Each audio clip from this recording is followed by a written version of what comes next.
to another edition of Bunker Office Hours, a weekly live show brought to you by a team at Bunker Labs, national network of veteran and military spouses dedicated to helping our community start and grow their own businesses. I'm your host, the one and only Iron Mike Steadman. I'm fired up because I just returned from the MilVet Startup Conference by Context Ventures. Well, I'm feeling super energized today, but it's not about me. I'm excited to welcome our guest, Stephen Humphreys, and my co-host, Amy Morrison. Good morning, everyone. Morning. Howdy to both of y'all. Nice to meet y'all. Yeah, Stephen, like I was saying, man, last week I was in San Francisco. This is the second year they've held the Military Veteran Startup Conference, so it was great. Nothing beats in-person events. They can be exhausting. You got to get out there, you got to plan your travel, you got to do all that stuff.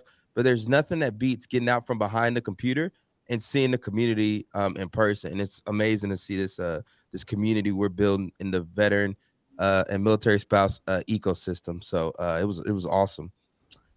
Amy, what updates do you have for our viewers that's happening in the bunker? Thanks. We've got some blog posts to tell you about first. So we kicked off Black History Month with a compilation of podcast episodes, blog spotlights, and video narratives featuring Black veteran and military spouse entrepreneurs in the community. So you can check that out on our blog, bunkerlabs.org/black-veterans. Whatever. Link will be in the thing. Go to the blog. It'll be there. And then we've got another blog post that we told you about last week. So if you want to start your planning your 2023 conference and pitch competition schedule, we've got that list of veteran and startup focused conferences and pitch competitions. And that is also on the blog. And then a couple other things. So the United Miles for a Mission campaign is still going on for a couple more weeks. So if you're a United Flyer member, you can consider donating miles to help our ambassadors go to their summit. And that link is crazy and will be in the chat as well. And then finally, we've got some events coming up. So you can check out bunkerlabs.org/communities to see what is going on in a community near you, or just to connect to your local ambassador. And that's it. Thanks for passing that info. I'm telling you, Bunker was in full effect out in SF. At one point, Blake, the CEO, asked everybody in the audience that has been through a Bunker Labs program to stand up. And it was over like half the audience. And so I think that speaks to the power of what we're building here. We got rock stars like Steven joining us today. I just found out before the call that Steven and I share a lot in common. He taught at Texas A&M University, where I'm from. He's doing some amazing work in archaeology. And so I'm going to go ahead and pass the mic to Steven to introduce himself and tell you all what he's got going on. Yeah, thanks. So I'm Dr. Stephen Humphreys, I guess is the pretentious way of saying my name. So I've got a doctorate in archaeology, formerly an Air Force veteran, did 6.5 years as a aircraft maintenance officer. Got out, went back to school, got a couple of MAs and a doctorate, and started up this nonprofit along the way. So I started American Veterans Archaeological Recovery in 2016. The purpose of the program is to provide veterans with a supported opportunity to excel in this new world of archaeology. So like I was just telling Mike before the show, a lot of people know what archaeology kind of is from Indiana Jones, but that's not really accurate to how it works today. A lot of people think archaeology is really cool, but have never had a chance to try it. We provide those opportunities for people to come in, for veterans rather, to come in and do professional archaeological field work in a way that benefits them. We use a unique model where we have a mental health clinician.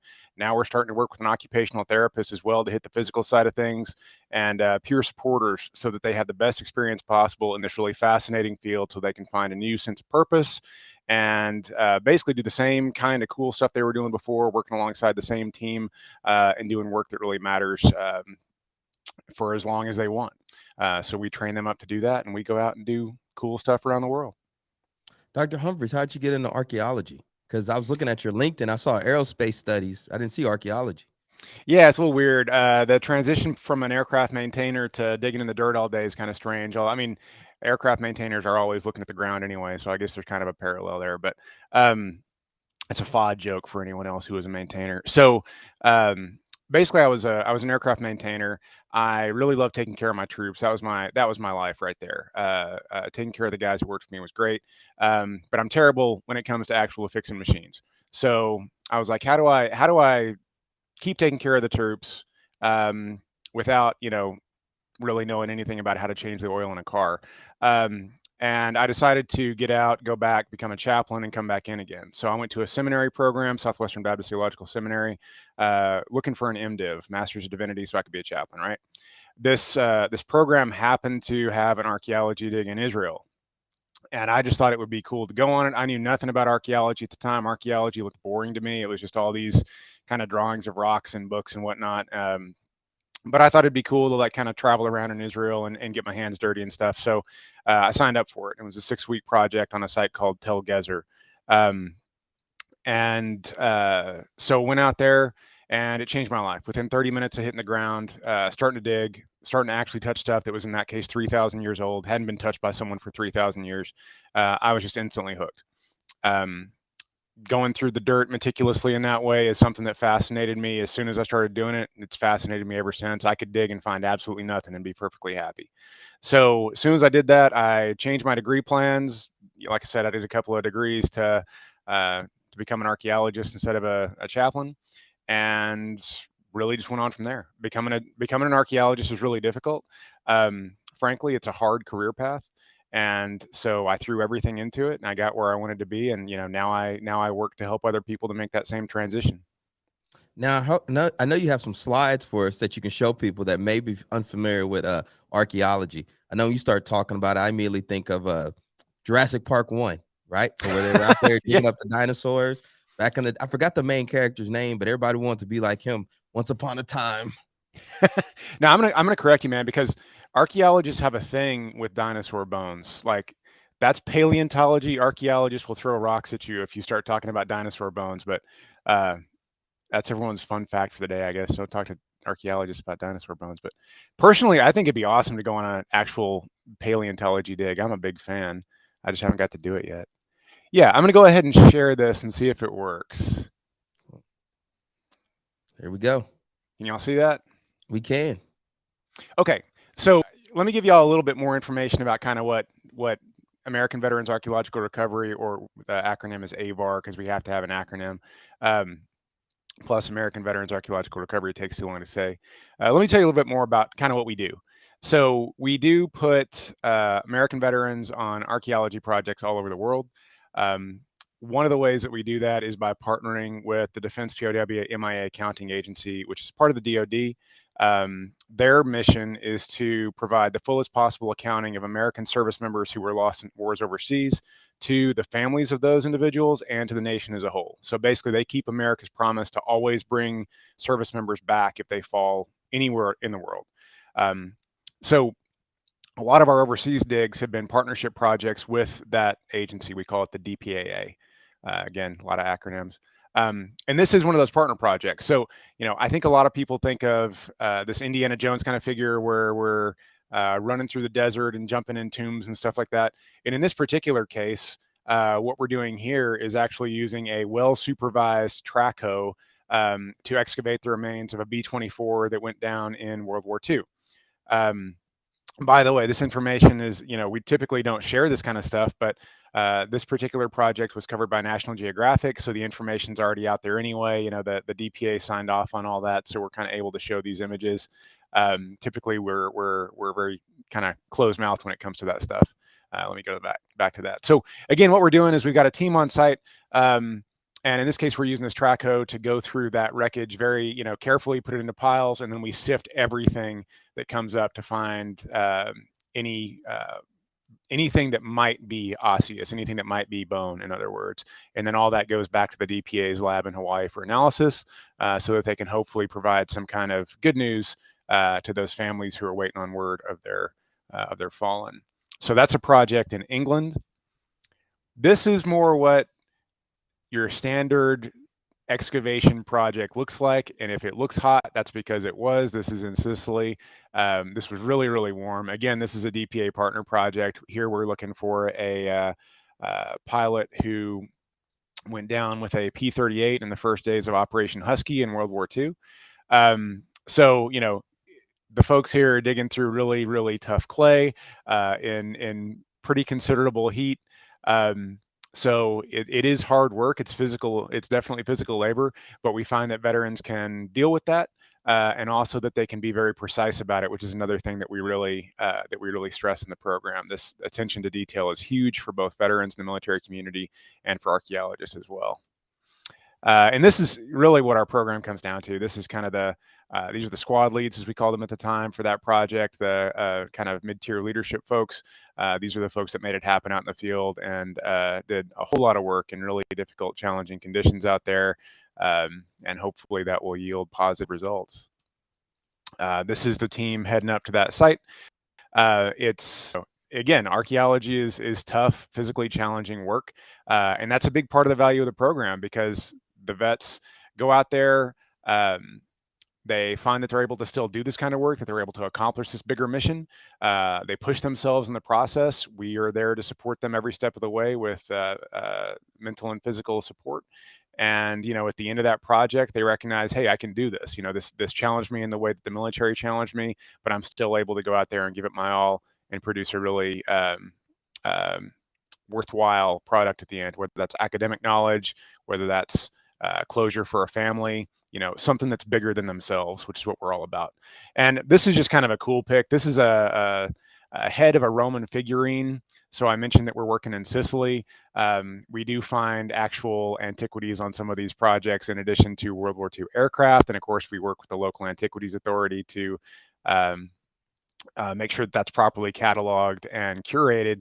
But we do find really cool stuff on these projects, both in Sicily and and domestically. This is just another project or another pick from those projects in Sicily. You can see that this work really is all about precision. If you love digging really precise holes, this might be a good job for you, because that's what it's all about. Being able to distinguish soil types and basically make one kind of soil go away from the top of another is something that we get really familiar with. These picks are. Oh, go ahead, Mike. Do you have a question? No. Keep going. So these picks are from actually the site of the Second Battle of Saratoga, which is typically regarded as the turning point of the American Revolution. This was a partner project with the National Park Service. We worked with them in 2019 and 2021.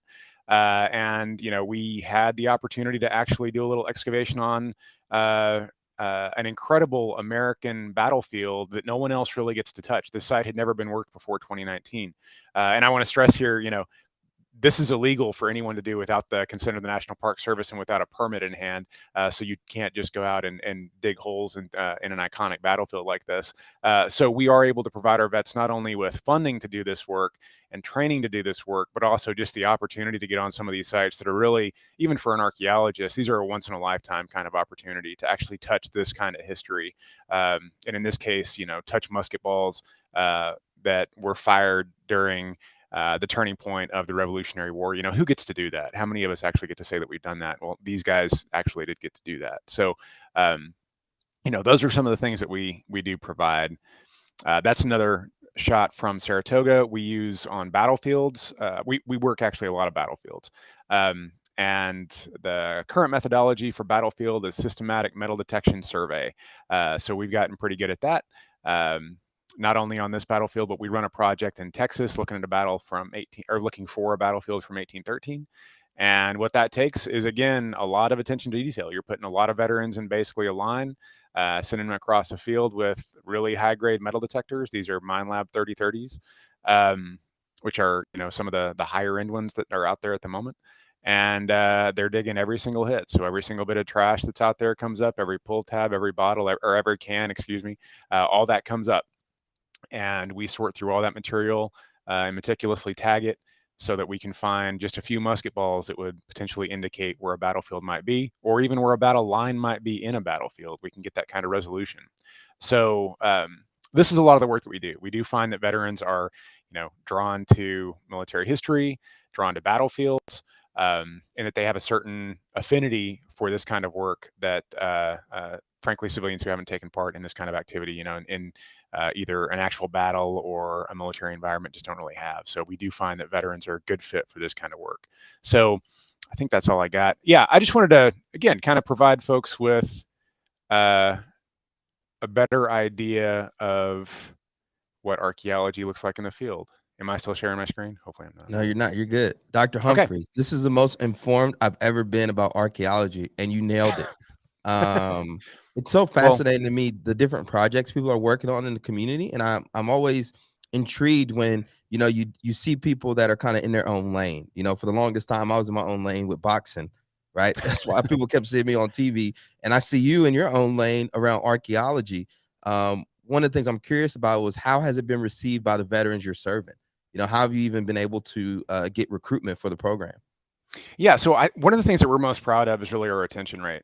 Um, I would say initially it was a challenge to really tell Americans why they should, or American veterans why they should do archaeology, what that connection was, because again, a lot of Americans don't really know how archaeology works and what it feels like.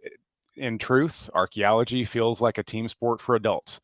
It feels like an opportunity for you to get out there, with a bunch of folks kind of talking about the same stuff again.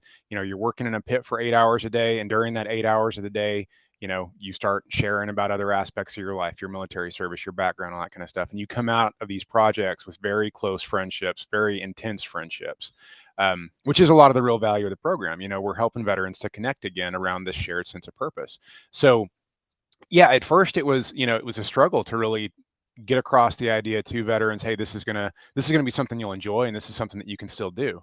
And now I think we're getting over that hump, and we're starting to get a lot of recruits, and we're starting to recruit more effectively as well, and kind of get a better idea for who is going to benefit and who is going to be a good fit for this. But yeah, we're really over the last year and a half or so really taken off in terms of how many recruits we're getting and how many projects we're doing.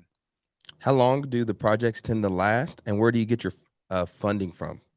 Good question. So, the projects can last anywhere from 2 to 4 weeks. We really try to kind of keep it shorter because we recognize a lot of the vets that are coming in and doing this stuff have lives, they have jobs, they had spouses that might not necessarily want them to take off for a month. They have kids, so we do try to work around that, and at the same time provide an experience that allows them to do the work well. In other words, where they can actually train to do this to a professional standard. So. Yeah, 2 to 4 weeks. Now, the funding question really depends on the project, and that's one of the things that's made our job challenging. Is that archaeology projects in general are funded per project if they're academic. You're looking for grants and that kind of stuff. So we are orienting more and more toward the type of work that actually pays the veterans and pays our overhead for us to go out there and again do this professional quality work. And it really all comes down to our business plan, which is just trying to transition veterans to something that really helps them over the long term. I can give a vet a fun 2 weeks out on a site like this and let them have a good time and make a bunch of friends. But it actually, in our view, helps them more if I do that and I also pay them and I also give them certified training that's going to help them to move forward with their life. I don't want them to become dependent on my program. I want them to, be able to move forward without me if that's what they want to do. If they want to do archaeology without, with another company or with another program, that's great. I just want them to be the best they can be. Yeah, I just love the exposure aspect of it. So I'm actually going to be recording a podcast later today. A vet asked me on LinkedIn, what advice do I have for a transitioning veteran that's thinking about pursuing entrepreneurship? And I'm going to tell him, look, man, you got to get out there and you got to get your feet in the water. You got to test some different stuff. You got to work at a startup. You got to read some books. You got to do all this other stuff. And that's just a lane I know. But if somebody's interested in archaeology, right, they should probably get out there and join your organization. Or if they don't know what to do next, right, they're kind of in that lost phase. This still sounds like another great opportunity for them to expose them to different opportunities that are available and see if they like it or not. Yeah. Yeah. And, that's what we wanted to be. We've been doing this for what, 7 years now, since 2016. I can't do Oh, math. wow. I'm a humanities guy. So one of the things we noticed with the vets that were coming in were that they came from different backgrounds, but also, in terms of some of them had just separated from the service a month ago. Some of them had separated 20 years ago. Some of them had more or fewer disability issues. So we had this big range of people, and they wanted different things from the program. And of course, we, over time narrowed down what the program can provide. But still, we really wanted to create a program that could accommodate people who just wanted to try this and see if it was going to be for them. And also people who were already like, yeah, I've been doing archaeology for 2 years. I'm working on a degree right now. I just don't know where to go next. Can you help me? Because we got a lot of those. And so now the program can do that. Yeah, if you're just coming out and you don't know what you want to do with your life and this looks cool to you, come on a project with us. We'll pay you for your time, and you'll get some experience and some exposure while you're doing it and see if you want to actually do this.